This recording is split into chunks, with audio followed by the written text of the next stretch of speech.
What's up, everybody? So, let's talk about some of the free agent moves today that don't involve the Chiefs, because there was a lot of moves happening and a lot of things that caught my eye. And I want to talk about at least four of those right now that stand out to me as moves that are very interesting, that I was very interested in by today. The first move I want to talk about is in Miami. Miami today moves on from Tua Tagovailoa. So where does Tua go? That was one of the big questions. Where is Tua going to go? He is going to the Atlanta Falcons. Now, this is a move I actually really like. I like it for Atlanta, and I like it for Tua. I really like it for Atlanta. For Atlanta, you're getting Tua on the league minimum. You're paying him nothing. Nothing. Because Tua is making all this money from Miami. They just cut him outright. So he's getting millions and millions of dollars from them. So for him, he's like, hey, I'll take the league minimum. I want to start. Because he's going to get to play with Bijan Robinson and with Kyle Pitts and with Drake London. He's got a lot of good pieces there that he can kind of give himself a second chance here in Atlanta. It's also a very winnable division. Obviously, Carolina won the division last year. Carolina's not great. They were 8-9. Nobody really buys Carolina as a real threat to anything. Tampa Bay feels like they're kind of maybe stuck or maybe slipping, and I'll talk more about them here in a little bit. The Saints are a mess. They are a train wreck. Man, I remember the days of the Saints being good with Drew Brees, and those days are long gone. They are long gone. So to me, I really like this fit. It's an indoor team. That'll help him. It's a very winnable division. It's a warm weather division. So obviously Tua struggles a lot of times outdoors. He struggles in cold weather environments. None of those are cold weather teams. Maybe one time in Carolina this year it might be cold. Carolina's got Bryce Young, so they also have a very small quarterback who doesn't have a big strong arm and gets hurt a lot. So they're kind of similar guys. So to me, I really like this. I really like it for Atlanta and for Tua. Again, it's a nice chance for him to get back on his feet. It's a new fresh start. It's a quarterback friendly coach who's worked with a lot of guys that aren't maybe necessarily the most talented, but he's had some success with them. Look at Baker Mayfield. So I like this move. I like this move for Atlanta a lot. It's a 1-year deal, so even if it doesn't work, they move on. So they say, forget it, we'll move on and start fresh next year. So I really like this move for both sides, especially Atlanta. Staying in that division, I just talked about Tampa. Tampa lost a guy today. Of course, he's kind of a Tampa Bay legend at this point, Mike Evans, wide receiver Mike Evans. He is leaving Tampa after many years there, and he's going to San Francisco. For Tampa, this is a big blow. It's a big blow. As I talked about, they've kind of been running that division for a while. This year they lost it at 8-9 on a tiebreaker.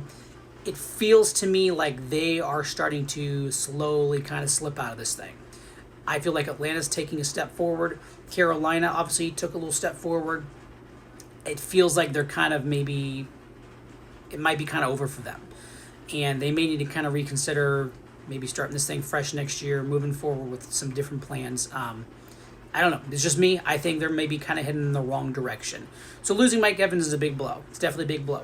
For San Francisco, it's a very nice addition. San Francisco feels like they are in this Super Bowl bubble, and, they were one game away from being the number one seed last year. They lose to Seattle. They end up going in the wild card, have a little tougher road.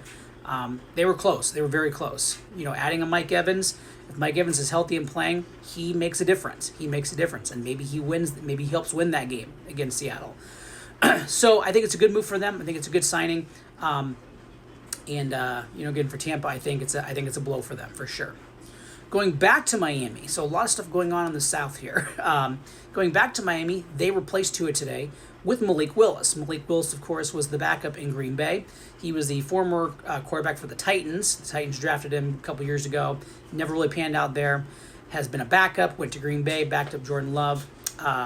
He got to play a little bit this year, and he looked good.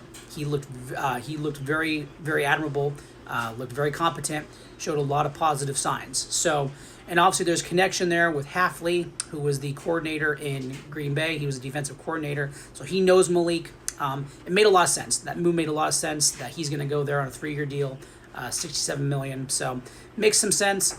I'll be curious to see how he does. Again, Green Bay's not Miami. Miami's a lot different than Green Bay, just overall structurally and roster-wise right now. So, they're kind of going through a transition period. I'll be curious to see how that plays out. But again, nice move, I think, overall for both sides. Obviously for Malik Willis, $67 million that's a good day any day. So it was a good day for him, and we'll see what happens in Miami there.